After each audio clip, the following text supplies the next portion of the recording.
Welcome to বিজ্ঞান gallery. এই ভিডিওতে এনসিইআরটি সিলেবাসের অন্তর্গত 2024-25 একাডেমিক ইয়ারে দশম শ্রেণী থেকে ফিজিক্সের উপর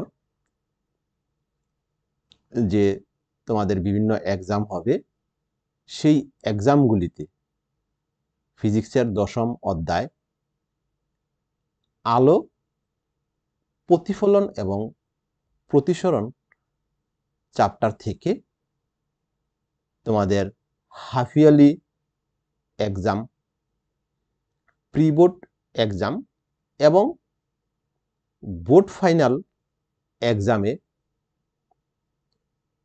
কি কি প্রশ্ন পরীক্ষায় আসতে পারে তারই সাজেশন আমি এই ভিডিওতে তুলে ধরেছি।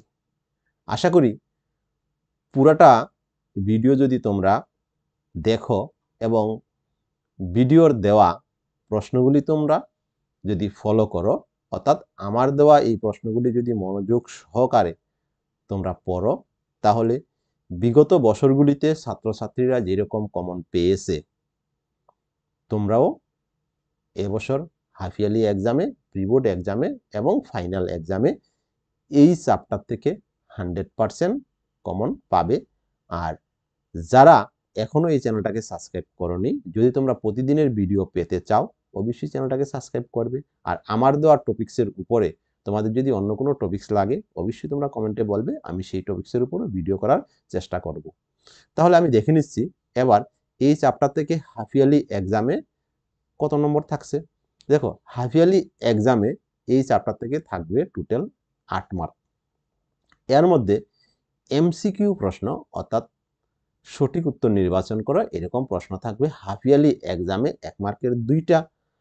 আর থাকবে শর্ট আনসার। দেখো এখানে আমি দেখিয়েছি কি শর্ট আনসার, এসে শর্ট আনসার থাকবে 1 মার্কের 2টা হাফ ইয়ারলিতে, আর লার্জ আনসার থাকবে 4 মার্কের 1টা। এ হলো হাফ ইয়ারলি এক্সামে মার্ক ডিস্ট্রিবিউশন প্যাটার্ন। অর্থাৎ 2024 সালে যে হাফ ইয়ারলি এক্সাম হবে সেই হাফ ইয়ারলি এক্সামে এই চ্যাপ্টার থেকে কত মার্ক আসবে সেটাই এখানে তুলে ধরা হলো।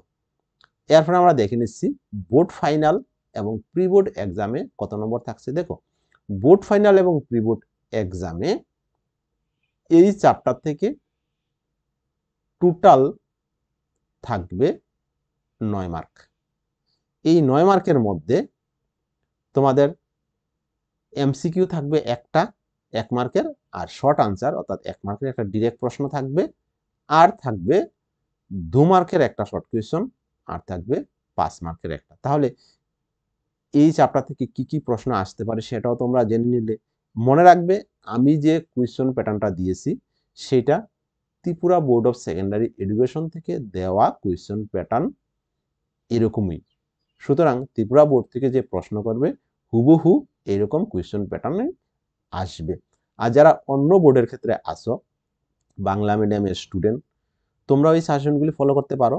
কেননা এনসিইআরটি সিলেবাস যদি হয়ে থাকে তাহলে তোমাদের বই তো সেম, আর বই সেম থাকার জন্য চ্যাপ্টারও সেম, এবং চ্যাপ্টার সেম থাকার জন্য একই চ্যাপ্টারের উপরে এগুলি ইম্পর্টেন্ট প্রশ্ন। তাহলে এবার আমি দেখে নিচ্ছি যে এই চ্যাপ্টার থেকে শর্ট কোয়েশ্চন কি কি আসছে। দেখো, আমি তো আগেই বলে দিচ্ছি এই চ্যাপ্টার থেকে এমসিকিউ কোয়েশ্চন থাকবে শর্ট কোয়েশ্চন, আর থাকবে শর্ট আনসার শর্ট কোয়েশ্চন। আমি এই ভিডিওতে এমসিকিউ কোয়েশ্চন ডিরেক্ট না দিয়ে শর্ট কোয়েশ্চন ফর্মে দিয়েছি। এই শর্ট কোয়েশ্চনগুলো যদি তোমরা শিখে নাও তাহলে এখান থেকে এমসিকিউ এসে যাবে। আর যদি তোমরা আলাদা করে কোনো এমসিকিউ ভিডিও লাগে তাহলে তোমরা একটা কাজ করবে, গত বছরের যে ভিডিওগুলি আছে সেখানে এমসিকিউ কোয়েশ্চন দেওয়া আছে। আদারওয়াইজ আলোক চ্যাপ্টারের উপরে একটা এমসিকিউর উপরে ভিডিও দেওয়া আছে, সেটা তোমরা দেখে নিতে পারো। ওইটা সরাসরি তোমরা ইউটিউবে গিয়েও দেখতে পারো, আদারওয়াইজ এই ভিডিওর ডেসক্রিপশনে আমি লিঙ্ক দিয়েছি, সেখানে গিয়েও দেখতে পারো। তাহলে প্রথম প্রশ্ন কি আসছে দেখো, এই চ্যাপ্টার থেকে প্রথম প্রশ্ন হচ্ছে, দেখো, সৌরচুল্লিতে কোন ধরনের দর্পণ ব্যবহার করা হয়। আবার বলছি, সৌরচুল্লিতে কোন ধরনের দর্পণ ব্যবহার করা হয়।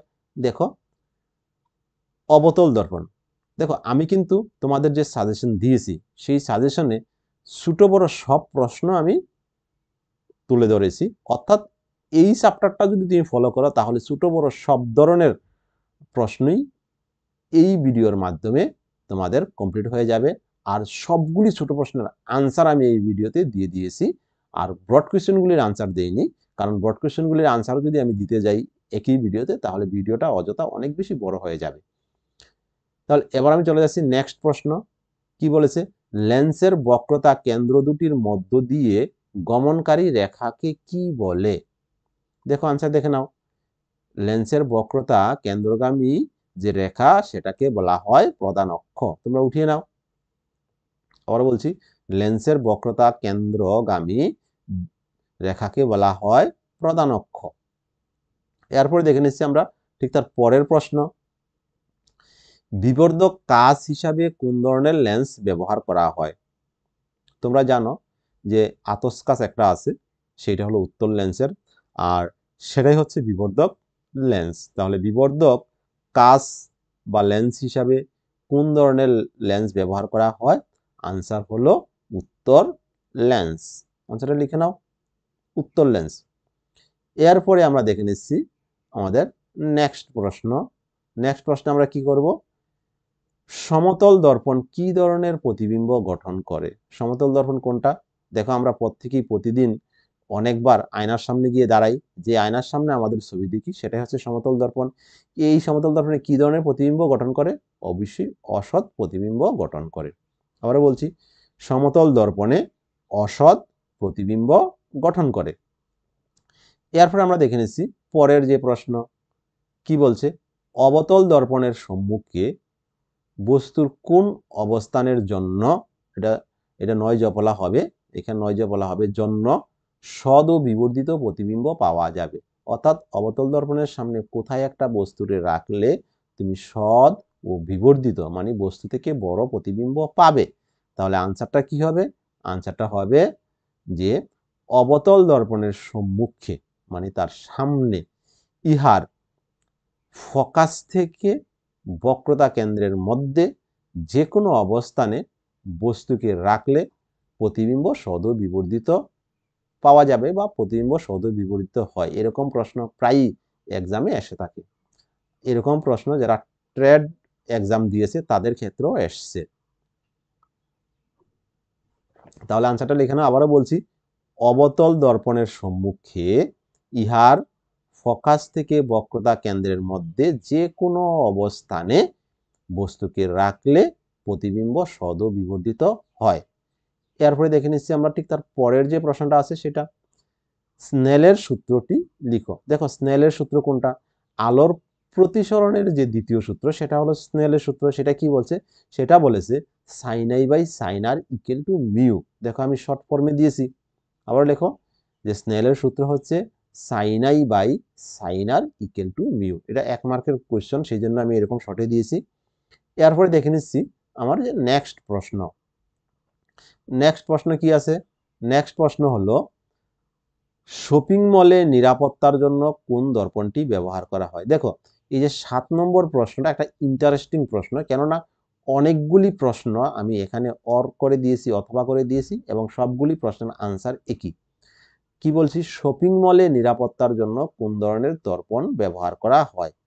এরপরে দেখো অথবা দিয়ে আরেকটা প্রশ্ন আছে। কি প্রশ্ন আছে? আছে গাড়িতে রেয়ার ভিউ মিরর হিসাবে কোন ধরনের দর্পণ ব্যবহার করা হয়, বা গাড়িতে ভিউ ফাইন্ডার হিসাবে কোন দর্পণ ব্যবহার করা হয়? দেখবে আমরা যখন ছোট গাড়ি চলি বা বড় গাড়ি চলি, দেখবে ড্রাইভারের পাশে বাইরের দিকে একটা ছোট্ট দর্পণ আছে, যেখানে সে পেছন থেকে যে কোন কোন গাড়ি আসছে সেগুলি দেখতে পায়। সেই দর্পণটাকে বলা হয় ভিউ ফাইন্ডার বা ভিউ মিরর বা রেয়ার ভিউ মিরর বলা হয়। এই দর্পণ, এই যে দর্পণটি আছে সেখানে কোন ধরনের দর্পণ ব্যবহার করা হয়? উত্তল না অবতল দর্পণ? আমি বলছি, আরো অর আছে। দেখো এটার সাথে আরেকটা অথবা আছে। অথবাতে কি বলছে? যানবাহনের পিছনের দৃশ্য দেখার জন্য কোন দর্পণ ব্যবহার করা হয়? আমি তো বললাম এখন ভিউ মিররটাই যানবাহনের যে পেছন থেকে আসা যে বস্তুগুলি আছে সেগুলি দেখতে পায় এই ভিউ মিররে। অথবা দিয়ে আরেকটা প্রশ্ন আছে। কি প্রশ্ন আছে? দেখো আছে কোন গোলীয় দর্পণের ক্ষেত্রে বিবর্ধন সর্বদা 1-এর কম হয়? আনসার হলো উত্তল দর্পণ। তাহলে এখানে আমি যে 4টা প্রশ্ন দিলাম, 4টা প্রশ্নের আনসারই উত্তল দর্পণ। আনসার লিখে নাও।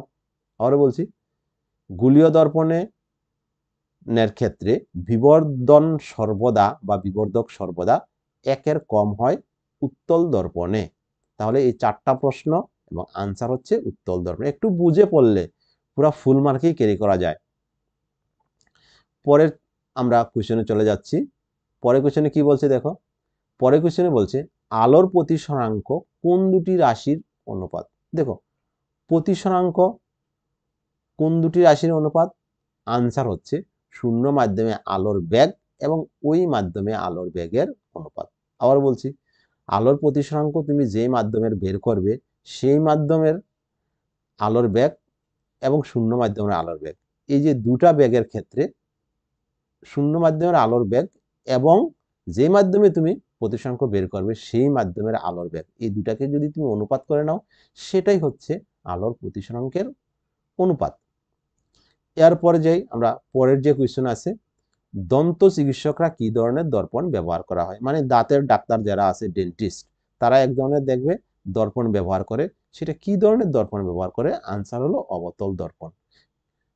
এটার আনসার হবে কি? অবতল দর্পণ। এটার সাথে অথবা দিয়ে আরেকটা প্রশ্ন আছে, আরটা কি, দাড়ি কামানোর কাজে কি ধরনের দর্পণ ব্যবহার করা হয়? দাড়ি অর্থাৎ শেভিং দর্পণ হিসাবে, যখন শেভ করা হয় তখন শেভিং দর্পণ হিসাবে কোন ধরনের দর্পণ ব্যবহার করা হয়? দেখো, এখানে অবশ্যই ছোট জিনিসকে বড় করে দেখাতে হবে, আর ছোট জিনিসকে বড় করে দেখায় একমাত্র অবতল দর্পণ। তাহলে আনসার কি হবে? আনসার হবে অবতল দর্পণ। এর পরের প্রশ্নে আমরা চলে যাই। এর পরের প্রশ্নে কি বলেছে দেখো, এর পরের প্রশ্নে বলেছে কোনো বস্তুর সদ্বিম্ব পেতে হলে কোন ধরনের লেন্স প্রয়োজন? তুমি সদ্বিম্ব পেতে চাও, তাহলে তোমাকে কোন ধরনের লেন্স দরকার? দেখো, এখানে আনসার হচ্ছে সদ্বিম্ব পেতে গেলে উত্তল লেন্স দরকার বা উত্তল লেন্সের প্রয়োজন। এরপরে যাচ্ছি আমরা পরের যে প্রশ্ন, আপতন কোণ এবং প্রতিফলন কোণের মধ্যে সম্পর্ক কি? দেখো, আপতন কোণ প্রতিফলন কোণের সমান সবসময়। দেখো, আলোর প্রতিফলনের সূত্রের মধ্যে দেখবে এখানে বলা আছে যে 2 নম্বর সূত্র, আপতন কোণ প্রতিফলন কোণের সমান, এটাই হচ্ছে সম্পর্ক। আবার বলছি, আপতন কোণ প্রতিফলন কোণের সম্পর্ক কি? আনসার আপতন কোণ প্রতিফলন কোণের সমান। এরপরে দেখে নিচ্ছি আমরা যে পরের কোয়েশ্চন, লেন্সের সমীকরণটি লিখো। লেন্সের সমীকরণটি দেখো, লেন্সের সমীকরণ কি? 1/v minus 1/u equal to 1/f। দেখো, আমি এখানে লেন্সের সমীকরণ বলেছি, কিন্তু তারা যদি বলতো যে তুমি এখানে দর্পণের সমীকরণটি লিখো, তখন এখানে যে মাইনাস দিছি তখন মাইনাসটা প্লাস হয়ে যাবে। তোমরা আনসারটা কি করে লিখবে? আনসারটা লিখবে লেন্সের সমীকরণটি হলো 1/v minus 1/u equal to 1/f, কমা, এরপর লিখবে যেখানে ইউ ইকুয়াল টু বস্তু দূরত্ব, এই কথাটা বলে দেবে, ভি ইকুয়াল টু প্রতিবিম্ব দূরত্ব এবং এফ ইকুয়াল টু ফোকাস দূরত্ব, এই কথাটা বলে দিলেই আমার মনে হয় একটু ভালো হবে। এরপরে যাচ্ছি পরের কোয়েশ্চন, কি বলছে? প্রতিফলকের সঙ্গে 60 ডিগ্রি কোণে আপতিত আলোকরশ্মির প্রতিফলন কোণ কত?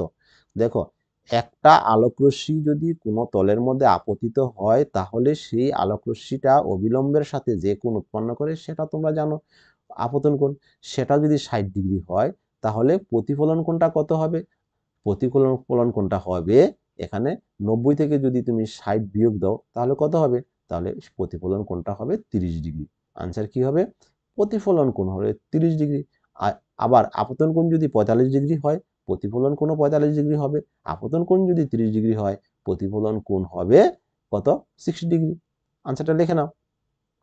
এরপরে দেখে নিচ্ছি আমরা পরের যে প্রশ্ন, কোয়েশ্চেন নাম্বার 14, কি বলছে? গোলীয় দর্পণের প্রান্ত বিন্দুদ্বয় দ্বারা বক্রতা কেন্দ্রে উৎপন্ন কোণকে কি বলে? দেখো, গোলীয় দর্পণের প্রান্তবিন্দু দুইটাকে যদি যোগ করলে পরে প্রান্তবিন্দু দুইটা বক্রতা কেন্দ্রে যে কোণ উৎপন্ন করে গোলীয় দর্পণে, সেই কোণটাকে কি বলে? সেই কোণটাকে বলা হয় কৌণিক উন্মেষ। আবার বলছি, গোলীয় দর্পণের গোলীয় দর্পণের প্রান্তবিন্দুদ্বয় দ্বারা বক্রতা কেন্দ্রে উৎপন্ন কোণকে বলা হয় কৌণিক উন্মেষ। এরপরে দেখে নিচ্ছি পরের কোয়েশ্চন, উত্তল দর্পণে আপতন কোণের মান, একটু আগে আমি বলে দিয়েছি আনসারটা, আপতন কোণের মান যদি 45 ডিগ্রি হয় তাহলে প্রতিফলন কোণ কত হবে? প্রতিফলন কোণও 45 ডিগ্রি হবে, কারণ আপতন কোণ প্রতিফলন কোণের সমান। এরপরে কি বলেছি? প্রধান অক্ষের সমান্তরাল আলোকরশ্মি গোলীয় দর্পণ দ্বারা প্রতিফলনের পর কোন বিন্দুতে মিলিত হয়? আবার বলছি, প্রধান অক্ষের সমান্তরাল আলোকরশ্মি গুচ্ছ উত্তল দর্পণ দ্বারা প্রতিফলনের পর একটা বিন্দুতে মিলিত হয়, সেই বিন্দুকে বলা হয় দর্পণের ফোকাস। এটা তোমরা জানো। আবার ফোকাস, তাহলে ফোকাস কাকে বলে? ফোকাস হচ্ছে প্রধান অক্ষের সমান্তরাল আলোকরশ্মি গোলীয় দর্পণ দ্বারা প্রতিফলনের পর দর্পণের প্রধান অক্ষের উপর দর্পণের যে বিন্দুতে মিলিত হয় সেই বিন্দুটাকে বলা হয় ফোকাস। তোমরা একটা স্ক্রিনশট মেরে নিতে পারো। এরপরে কোশ্চেনে চলে যাচ্ছি আমরা, কোশ্চেন নাম্বার 17। কি বলেছে কোশ্চেন নাম্বার 17? দেখো, কোন লেন্স দ্বারা সর্বদা অসৎ প্রতিবিম্ব গঠিত হয়? অসৎ প্রতিবিম্ব গঠন করার জন্য কোন লেন্স দরকার? দেখো, অবশ্যই অবতল লেন্স দরকার। আবার বলছি, অবতল লেন্স অসৎ প্রতিবিম্ব গঠন করে। আনসারটা লিখে নাও। এরপরে কোশ্চেন নাম্বার 18। কোন গোলীয় দর্পণ সৎ এবং অসৎ উভয় প্রকার প্রতিবিম্ব গঠন করে? এগুলি ইম্পর্টেন্ট কোয়েশ্চন। কোন গোলীয় দর্পণ সৎ এবং অসৎ প্রতিবিম্ব গঠন করে? আনসার হলো অবতল দর্পণ। অবতল দর্পণ সৎ প্রতিবিম্ব গঠন করে, অসৎ প্রতিবিম্ব গঠন করে। আবার যদি বলে অসৎ প্রতিবিম্ব গঠন করে, তখন অবতল দর্পণই আনসার হবে। পরে কোয়েশ্চন, অবতল দর্পণের বস্তুর অসৎ সমশিষ্য এবং বিবর্ধিত প্রতিবিম্ব গঠন করতে হলে বস্তুর অবস্থান কোথায় হবে? দেখো, তুমি অবতল দর্পণের মধ্যে অসৎ সমশিষ্য এবং বস্তু থেকে বড় প্রতিবিম্ব পেতে চাও, তাহলে দর্পণের সামনে কোথায় বস্তুটাকে রাখতে হবে সেটা হচ্ছে প্রশ্ন। তাহলে আনসারটা কি হবে?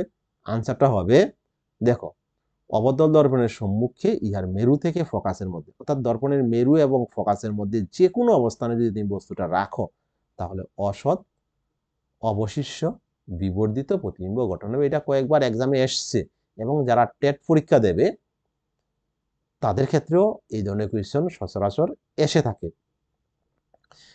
পরের কোয়েশ্চনে আমরা চলে যাচ্ছি। পরে আমরা দেখে নিচ্ছি ব্রড কোয়েশ্চন। দেখো, এবার আমরা দেখে নিচ্ছি ব্রড কোয়েশ্চন। ব্রড কোয়েশ্চনের মধ্যে কি থাকবে? আমরা এসে টাইপ কোয়েশ্চন থাকবে, মানে শর্ট আনসার থাকবে ব্রড কোয়েশ্চনের মধ্যে। কোনগুলি শর্ট আনসার? শর্ট আনসার 2 মার্কের শর্ট আনসার যেগুলি, এগুলি থাকবে ব্রড কোয়েশ্চনের মধ্যে। আর থাকবে লার্জ আনসার। লার্জ আনসার কোনগুলি? যেগুলি 5 মার্কের এবং 4 মার্কের আনসার, সেগুলো হলো লার্জ আনসার। তাহলে আমরা প্রথম প্রশ্ন কি দিয়েছি দেখে নিচ্ছি। দেখো, এই হচ্ছে আমার ফার্স্ট প্রশ্ন। কি দিয়েছি এটা? যানবাহনের ভিউ ফাইন্ডার হিসাবে কি ধরনের দর্পণ ব্যবহার করা হয় এবং কেন? দেখো, এটি 2 মার্কের ফর্মে। আমি এখান থেকে 1 নম্বর থেকে যে কোয়েশ্চেনগুলি দিয়েছি, এখানে 2 মার্কের কোয়েশ্চেনও দিয়েছি, আবার 4 মার্কের কোয়েশ্চেনও দিয়েছি, 5 মার্কের কোয়েশ্চেনও দিয়েছি। এবার কথা হলো, 2 মার্কের কোয়েশ্চেন যেটি, এগুলো তো ডিরেক্ট এসে যাবে। 4 মার্কের কোয়েশ্চেন যেটি, এগুলি 3+1 ফর্মে থাকতে পারে। অর্থাৎ এখান থেকে যদি একটা কোয়েশ্চেন 3 মার্ক দিয়ে দেয়, তাহলে আমি যে শর্ট কোয়েশ্চেন দেখাচ্ছি সেখান থেকে একটা 1 মার্ক যোগ করে 4 মার্ক বানাতে পারে। আদারওয়াইজ 2 মার্ক দিয়েও 4 মার্ক বানাতে পারে। আর 5 মার্কের ক্ষেত্রে, যখন 5 মার্কের কোয়েশ্চেন তোমরা প্রি বোর্ড এবং ফাইনাল এক্সামে দেবে, এই চ্যাপ্টার থেকে তখন যখন আসবে, একটা জিনিস মনে রাখবে, এই 5 মার্কের কোয়েশ্চেনের মধ্যে অথবা থাকবে। কি থাকবে? অথবা থাকবে। মানে 2টা প্রশ্ন থাকবে 5 মার্কের, তার মধ্যে তোমাকে একটা আনসার করতে হবে। দেখো, আমি ক্লিয়ার কাট বলে দিচ্ছি, পরে বলবে না যে বিজ্ঞান গ্যালারি পড়েছি আমার কিছু কমন আসেনি। এটা কখনো হয়নি, কখনো হবে না। দেখো, 5 মার্কের কোয়েশ্চেনের মধ্যে 2টা বড় প্রশ্ন থাকবে, মাঝে অথবা দিয়ে 2টার একটা তোমাকে আনসার করতে হবে। সাথে আরেকটা কথা বলে দিচ্ছি, যে 5 মার্কের যে বড় কোয়েশ্চেন প্রিবোর্ড এবং ফাইনালে আসবে, সেক্ষেত্রে ডিরেক্ট কোনো 5 মার্কের কোয়েশ্চেন এই চ্যাপ্টার থেকে হবে না। কিরকম হবে? একটা 3 মার্কের কোয়েশ্চেন হবে, 3 মার্কের কোয়েশ্চেনের সাথে জোড়া দিয়ে একটা 2 মার্কের কোয়েশ্চেন বা 2টা 1 মার্কের কোয়েশ্চেন মিলিয়ে একটা 5 মার্কের হবে। যে 2টা প্রশ্ন অথবা থাকবে, 2টার মধ্যে সেমই থাকবে। আশা করি ব্যাপারটা তোমাদের ক্লিয়ার হয়েছে। আর যদি কোথাও প্রবলেম থাকে, তোমরা দরকার লাগে বারবার কমেন্টে লিখে কনফার্মেশন নিয়েই পরীক্ষা যাবে, এতে 100% সাকসেস পাবে। এরপরে যাচ্ছি পরের কোয়েশ্চন, গোলীয় দর্পণের ফোকাস দূরত্ব এবং বক্রতা ব্যাসার্ধের মধ্যে সম্পর্ক প্রতিষ্ঠা করো। দেখো এখানে এই প্রশ্নটাকে একটু ক্লিয়ারিফিকেশন দরকার আছে। আমি বলেছি যে গোলীয় দর্পণের ফোকাস দূরত্ব এবং বক্রতা ব্যাসার্ধের মধ্যে সম্পর্ক প্রতিষ্ঠা। এই যে ব্র্যাকেটে দেখো উত্তল অথবা অবতল দর্পণ দিয়েছি, দেখো ব্র্যাকেট কথাটা তুমি ছেড়ে দাও, ধরে নাও ব্র্যাকেট কথাটা নেই, তাহলে প্রশ্নটা কি হবে, গোলীয় দর্পণের ফোকাস দূরত্ব এবং বক্রতা ব্যাসার্ধের মধ্যে সম্পর্ক প্রতিষ্ঠা করো। এক্ষেত্রে গোলীয় দর্পণ দুটা, একটা হচ্ছে উত্তল দর্পণ, একটা হচ্ছে অবতল দর্পণ। তাহলে তোমাকে কোনটা আনসার দিতে হবে, তুমি যেটা পারো যে কোনো একটা গোলীয় দর্পণের আনসার লিখে নেবে এখানে। অর্থাৎ কোয়েশ্চনটা হবে উত্তল দর্পণের ফোকাস দূরত্ব বক্রতা ব্যাসার্ধের মধ্যে সম্পর্ক যদি এখানে প্রতিষ্ঠা করে দাও তাহলে হয়ে যাবে। আদারওয়াইজ কোয়েশ্চনটা নাম মেনশন করেও দিতে পারে। খুব ইম্পর্টেন্ট প্রশ্ন, আমার মনে হচ্ছে 2025-এ যে ফাইনাল এক্সাম হবে সেখানে আসবেই। গোলীয় দর্পণের কোয়েশ্চনটা এরকম দিতে পারে, উত্তল দর্পণের ফোকাস দূরত্ব বক্রতা ব্যাসার্ধের মধ্যে সম্পর্ক প্রতিষ্ঠা করো। এইভাবে যদি মেনশন করে দেয় তাহলে তোমাকে উত্তল দর্পণের আনসারটাই লিখতে হবে। আবার এভাবে দিতে পারে যে অবতল দর্পণের বক্রতা ব্যাসার্ধ এবং ফোকাস দূরত্বের মধ্যে সম্পর্ক প্রতিষ্ঠা করো, তখন তোমাকে অবতল দর্পণেরটাই লিখতে হবে। যদি কোনো প্রকার দর্পণ মেনশন না করে, যে উত্তল অথবা অবতল মেনশন না করে যদি গোলীয় দর্পণ মেনশন করে, তাহলে যে কোনো একটা দিলেই চলবে। এবার আমি চলে যাচ্ছি পরের যে কোয়েশ্চন, আলোর প্রতিফলনের সূত্রগুলি লেখো। দেখো 2023 এবং 24 এর যে মাধ্যমিক এক্সাম গিয়েছে সেখানে আলোর প্রতিসরণের সূত্র এসছে। তো আমি বরাবর আগে থেকেই দেখে আসছি যে এক বছর যদি আলোর প্রতিফলনের সূত্র আসে, পরের বছর আলোর প্রতিসরণের সূত্র আসে। সুতরাং বলা যায় যে অ্যাটলিস্ট তোমাদের এক্সামে যে হাফ ইয়ারলি হবে বা ক্লাস টেস্ট এক্সামগুলি হবে সেখানে আলোর প্রতিফলনের সূত্র আসবেই বলা যায়। এরপরে পরে কোশ্চেনে যাচ্ছি, উত্তল লেন্সকে অভিসারী লেন্স এবং অবতল লেন্সকে অপসারী লেন্স বলা হয় কেন? লিখে নাও, উত্তল লেন্সকে অভিসারী লেন্স এবং অবতল লেন্সকে অপসারী লেন্স বলা হয় কেন? লিখতে না পারলে একটা স্ক্রিনশট মেরে নাও। আর যারা লিখুনি আগের ছোট প্রশ্নটি, না লিখলে ভিডিওটা বারবার যদি কয়েকবার তুমি দেখে নাও, দেখে নিলেই আশা করি ছোট প্রশ্নগুলি মুখস্থ হয়ে যাবে। আর দেখে নেওয়ার জন্য যে কোনো জায়গাতে দাঁড়িয়েই এটা দেখে নেওয়া যায়। পরের প্রশ্নে আমি যাচ্ছি, কোয়েশ্চেন নাম্বার 5 কি বলছে, প্রতিসরাঙ্ক কাকে বলে? দেখো এখানে একটা কোয়েশ্চেন আছে, প্রতিসরাঙ্ক কাকে বলে, কাচের প্রতিসরাঙ্ক 1.5 বলতে কি বুঝো? নেক্সট কোয়েশ্চন, শূন্য মাধ্যমে আলোর গতিবেগ 3 × 10⁸ মিটার পার সেকেন্ড এবং কাচের প্রতিসরাঙ্ক 1.5 হলে কাচে আলোর গতিবেগ কত? আবার বলছি, শূন্য মাধ্যমে আলোর গতিবেগ 3 × 10⁸ মিটার পার সেকেন্ড এবং কাচে আলোর গতিবেগ 1.5 হলে, কাচে আলোর গতিবেগ নয়, কাচের প্রতিসরাঙ্ক 1.5 হলে কাচে আলোর গতিবেগ কত? এটা 2 নম্বরের কোয়েশ্চন, মানে ছোট প্রশ্নই ধরা যায়। এরপরে কোয়েশ্চনে যাচ্ছি, লেন্সের ক্ষমতা 4D, ইহার ফোকাস দূরত্ব কত? ইহা কি ধরনের লেন্স? আদারওয়াইজ কোয়েশ্চনটাকে চেঞ্জ করে দিতে পারে, লেন্সের ক্ষমতা 4D বলতে কি বুঝো? আমি কিন্তু ক্লিয়ার কাট বলে দিচ্ছি, লেন্সের ক্ষমতা 4D বলতে কি বুঝো। আদারওয়াইজ কোয়েশ্চনটা আমি এখানে যে লেন্সের ক্ষমতা 4D বলতে কি বুঝো, আমি তোমাকে কোয়েশ্চনটা এরকম দিলাম। এবার এক্সামে কোয়েশ্চনটা আসলো যে 2D বলতে কি বুঝো, এরকম একটু ভেরিয়েশন হতেই পারে। আবার আমি বলে দিচ্ছি, আমি তোমাকে দিয়েছি লেন্সের ক্ষমতা 4D, কিন্তু এক্সামে আসলো লেন্সের ক্ষমতা 2D বা লেন্সের ক্ষমতা -2D। হ্যাঁ, উহার ফোকাস দূরত্ব কত, ইহা কি ধরনের লেন্স? এরকম প্রশ্ন না দিয়ে তারা বললো লেন্সের ক্ষমতা -2D বলতে কি বুঝো, এরকম একটু চেঞ্জ হতে পারে। অর্থাৎ নিউমেরিক্যাল প্রবলেম যেগুলি আমি দিয়েছি, গাণিতিক সমস্যা যেগুলি দিয়েছি, এগুলি গাণিতিকের মধ্যে যে নিউমেরিক নাম্বারটা চেঞ্জ হতে পারে, এটা ধরেই তুমি পড়বে, কেননা প্রশ্ন ভোট করবে। এটার সাথে একটা অথবা আছে, দেখো অথবা দিয়ে আমি কি দিয়েছি কোয়েশ্চনটা দেখো, একজন ডাক্তার +4D ক্ষমতার একটি ত্রুটিহীন লেন্স প্রেসক্রিপশনে লিখেন। ব্যাপারটা বুঝতে পারছো? যখন চোখের কোনো সমস্যা থাকে, একজন লোক যখন ডাক্তারের কাছে যায় তখন ডাক্তারে তো তার একটা লেন্স দেয়, তখন সে প্রেসক্রিপশনে লেখলো 4D ক্ষমতার একটা লেন্স, লেন্সটির ফোকাস দৈর্ঘ্য কত। সেম প্রশ্ন, খালি অথবা। লেন্সটি কি ধরনের লেন্স, মানে লেন্সটা কি প্রকৃতির লেন্স, কথার অর্থ হলো লেন্সটা উত্তল লেন্স না অবতল লেন্স। আশা করি তোমরা প্রশ্নটা বুঝতে পেরেছ। এইবার আমি চলে যাই যে তার পরের যে প্রশ্ন আছে। পরের প্রশ্ন কি বলেছে, একটি লেন্সের ক্ষমতা -4D, লেন্সটির প্রকৃতি ও ফোকাস দৈর্ঘ্য কত। একটু আমি আগে বলে দিয়েছি, এরপরে আমি একটা কোয়েশ্চেন দিয়েছি। এরপরে আমি দেখাচ্ছি যে লেন্সের প্রতিবিম্বর ক্ষেত্রে লেন্সের বিভিন্ন অবস্থানে লেন্স এবং দর্পণের বস্তু রাখলে তার কোথায় কোথায় প্রতিবিম্ব গঠন হবে, কি কি ধরনের প্রতিবিম্ব গঠন করে, এই ধরনের একটা প্রশ্ন। এই ধরনের একটা প্রশ্ন অবশ্য 3 মার্ক দিয়ে আসবেই, এটা তুমি 100% আমার গ্যারেন্টি ধরে নিতে পারো। যে রশ্মি চিত্রের মাধ্যমে যে তোমরা চিত্র আঁকো দর্পণ এবং লেন্সের বিভিন্ন অবস্থানে বস্তুকে রেখে, যেমন এই যে কোয়েশ্চনটা দিছি যে কোনো বস্তু যখন অবতল দর্পণের বক্রতা কেন্দ্র ও অসীমের মধ্যে, অর্থাৎ বক্রতা কেন্দ্রের পেছনে অবস্থান করে, তখন প্রতিবিম্ব কিরূপ হবে রশ্মি চিত্রের মাধ্যমে দেখাও। অর্থাৎ তুমি চিত্র আঁকবে, একে দেখাবে প্রতিবিম্বটা কোথায় গঠিত হচ্ছে, কি ধরনের প্রতিবিম্ব গঠিত হচ্ছে, প্রতিবিম্বটা কি সমশিষ্য না অবশিষ্ট, শুধু এই চিত্রটা এঁকে এই কথাটা লিখে দিলেই হবে। দেখো এই ধরনের আমি বেশ কয়েকটা কোয়েশ্চেন দিয়েছি, এটার সাথে অথবা আছে। অবতল দর্পণে কোনো বস্তুর সৎ, অবশীর্ষ এবং বস্তু অপেক্ষা ছোট প্রতিবিম্ব গঠিত হলে বস্তুর অবস্থান কোথায় হবে, রেখাচিত্রের মাধ্যমে দেখাও। এই দুটা প্রশ্নের আনসার সেমই। দেখো আমি এরকম কিন্তু 10 নম্বর থেকে পরের যতগুলি কোয়েশ্চন আছে সবগুলি কোয়েশ্চন একই প্যাটার্নের, এবং এগুলি থেকে একটা কোয়েশ্চন প্রিবোর্ডও আসবে, ফাইনালও আসবে, হাফ ইয়ারলিতেও আসবে। এরপরে দেখে নিচ্ছি পরের যে প্রশ্নটা আছে। পরের প্রশ্নে আমি কি দিয়েছি দেখো।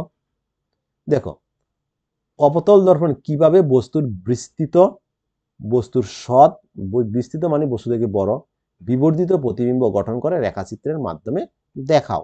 আমি একটু আগে বলেছি যে আমি সেম প্যাটার্নে বেশ কিছু কোয়েশ্চন দিয়েছি, এটার সাথে একটা অথবা আছে। কি আছে অথবা, কোনো বস্তু যখন অবতল দর্পণের বক্রতা কেন্দ্র ও ফোকাসের মধ্যে অবস্থান করে তখন প্রতিবিম্বের আকার, প্রকৃতি, অবস্থান কিরূপ হবে রশ্মি চিত্রের মাধ্যমে দেখাও। তোমাদের যদি এই প্রশ্নগুলির আনসার বুঝতে অসুবিধা হয়, দেখো আমি শুধু লেন্স এবং দর্পণের উপর প্রতিবিম্বের ভিডিও দিয়েছি, আবার আমি এরকম ভিডিও দিয়েছি লেন্স এবং দর্পণের প্রতিবিম্বকে একসাথে রেখে আমি ভিডিও করেছি, যেন তোমাদের লেন্সের প্রতিবিম্ব দর্পণের প্রতিবিম্বের সাথে গুলিয়ে না যায়। এই কোয়েশ্চেনগুলি খুবই ইম্পর্টেন্ট। যারা টেট পরীক্ষা দেয় তাদের ক্ষেত্রে তো এই কোয়েশ্চেনটি আসে, প্রত্যেক বছর আমি টেট পরীক্ষা দেখছি যে এই যে দর্পণের প্রতিবিম্ব থেকে একটা কোয়েশ্চন আসে। এরপরে আমরা পরের কোয়েশ্চনে যাচ্ছি, এটার সাথে আরেকটা অথবা আছে। দেখো কি আছে অথবা আছে, অবতল দর্পণের সম্মুখে কোন অবস্থানের জন্য বস্তুর সদ ও বিবর্ধিত প্রতিবিম্ব গঠিত হবে রশ্মি চিত্রের মাধ্যমে দেখাও। নেক্সট কোয়েশ্চন, অবতল দর্পণ কিভাবে কোনো বস্তুর বিস্তৃত, অসৎ, বিবর্ধিত প্রতিবিম্ব গঠন করে তা রেখাচিত্রের সাহায্যে দেখাও। এটার সাথে অথবা আছে। এর সাথে কি আছে দেখো, কোনো বস্তু যখন অবতল দর্পণের মেরু এবং ফোকাসের মধ্যে অবস্থান করে তখন প্রতিবিম্বের প্রকৃতি কিরূপ হবে রশ্মি চিত্রের মাধ্যমে দেখাও। দেখো 10 নম্বর থেকে পরের যে কোয়েশ্চেনগুলি আছে এখান থেকে একটা 3 মার্কের কোয়েশ্চেন আসবেই। দেখো আমি একটু আগেও বলেছি, আবারও বলছি। এর সাথে আরেকটা অথবা আছে, অবতল দর্পণে কোনো বস্তুর অসৎ, সমশিষ্য ও প্রতিবিম্ব গঠিত হলে বস্তুর অবস্থান কোথায় হবে রেখাচিত্রের সাহায্যে দেখাও। কোনো বস্তু যখন উত্তল দর্পণের মেরু এবং অসীমের মধ্যে অবস্থান করে তখন প্রতিবিম্বের প্রকৃতি কিরূপ হবে রশ্মি চিত্রের মাধ্যমে দেখাও। এর সাথে অথবা আছে, রেখাচিত্রের সাহায্যে দেখাও, এটা পরের কোয়েশ্চন, রেখাচিত্রের সাহায্যে দেখাও উত্তল লেন্স দ্বারা গঠিত প্রতিবিম্বের অবস্থান, আকার এবং প্রকৃতি কিরূপ হবে যখন বস্তুর অবস্থান বক্রতা কেন্দ্র এবং অসীমের মধ্যে অবস্থান করে বা থাকে। এটার সাথে একটা অথবা আছে। অথবা কোয়েশ্চনটা কি আছে দেখো, বলছে কোনো বস্তু যখন উত্তল লেন্সের বক্রতা কেন্দ্র এবং অসীমের মধ্যে অবস্থান করে তখন প্রতিবিম্বের অবস্থান ও আকার প্রকৃতি কিরূপ হবে রশ্মিচিত্রের মাধ্যমে দেখাও। যদি এগুলির আনসার না পেয়ে থাকো তাহলে এই ভিডিও ডেসক্রিপশনে আমি প্রতিবিম্বের উপরে ভিডিও দিয়েছি, সেখানে আনসারগুলি পেয়ে যাবে তোমরা। দেখো, না পারলে একটা স্ক্রিনশট মেরে নাও। আবারও বলছি, লাস্ট প্রশ্নটা, কোনো বস্তু যখন উত্তল লেন্সের বক্রতা কেন্দ্র ও অসীমের মধ্যে অবস্থান করে তখন প্রতিবিম্বের অবস্থান, আকার ও প্রকৃতি কিরূপ হবে রশ্মিচিত্রের সাহায্যে দেখাও। এরপরে দেখে নিচ্ছি আমরা নেক্সট প্রশ্ন। নেক্সট প্রশ্নে কি বলছে, রেখাচিত্রের সাহায্যে দেখাও উত্তল লেন্স দ্বারা গঠিত প্রতিবিম্বের অবস্থান, আকার ও প্রকৃতি কিরূপ হবে যখন বস্তুর অবস্থান বক্রতা কেন্দ্র ও ফোকাসের মধ্যে থাকে। তার সাথে একটা অথবা দিয়েছি। অথবা কি দিয়েছি দেখো, কখন একটি উত্তল লেন্স সৎ এবং বিবর্ধিত প্রতিবিম্ব গঠন করেন রশ্মিচিত্রের অঙ্কন করে প্রতিবিম্বের গঠন দেখাও। কখন একটি উত্তল লেন্স সৎ এবং বিবর্ধিত প্রতিবিম্ব গঠন করেন রশ্মিচিত্র অঙ্কন করে প্রতিবিম্বের গঠন দেখাও। সেম প্রশ্ন, মানে দুটা প্রশ্ন সেম, আনসারও সেম। এরপর আমরা দেখে নিচ্ছি পরের কোয়েশ্চন। পরের কোয়েশ্চনে কি বলছে দেখো, একটি অবতল লেন্সের সামনে যখন একটি বস্তুকে আলোককেন্দ্র ও অসীমের মধ্যে রাখা হয় তখন প্রতিবিম্বের অবস্থান, আকৃতি, প্রকৃতি কিরূপ হবে রশ্মিচিত্রের মাধ্যমে দেখাও। এরপরে কোয়েশ্চন, লাস্ট কোয়েশ্চন, দেখো, দর্পণ ও লেন্সের অঙ্ক বই থেকে করতে হবে। দেখো, তোমাদের যে এনসিইআরটির বই আছে, চ্যাপ্টার আছে, দেখবে এক্সারসাইজে অনেকগুলি অঙ্ক দর্পণের যে উপরে, দর্পণের প্রতিবিম্বের উপরে, আবার লেন্সের উপরে। এখানে দুটা যে প্রশ্ন থাকবে 5 মার্কের, একটা 2 মার্কের প্রশ্ন, দুটার একটার মধ্যে অবশ্যই একটা অঙ্ক থাকবে। মনে রাখবে, যে প্রশ্নের সাথে এরকম রেখাচিত্র থাকবে সেই প্রশ্নের সাথে অঙ্ক দেবে না। যেই প্রশ্নের সাথে রেখাচিত্র যে প্রশ্নটা থাকবে না সেই প্রশ্নের সাথে একটা অঙ্ক লাগিয়ে দেবে। আশা করি তোমরা বুঝতে পেরেছ। তোমরা যদি লাস্ট মিনিট সাজেশন পেতে চাও, অর্থাৎ এক্সামের আগে আমি শর্ট করে একটা সাজেশন দিই, পেতে চাও, তাহলে অবশ্যই চ্যানেলটাকে সাবস্ক্রাইব করে নেবে আর ভিডিওটাকে লাইক দিয়ে নিজেদের মধ্যে শেয়ার করে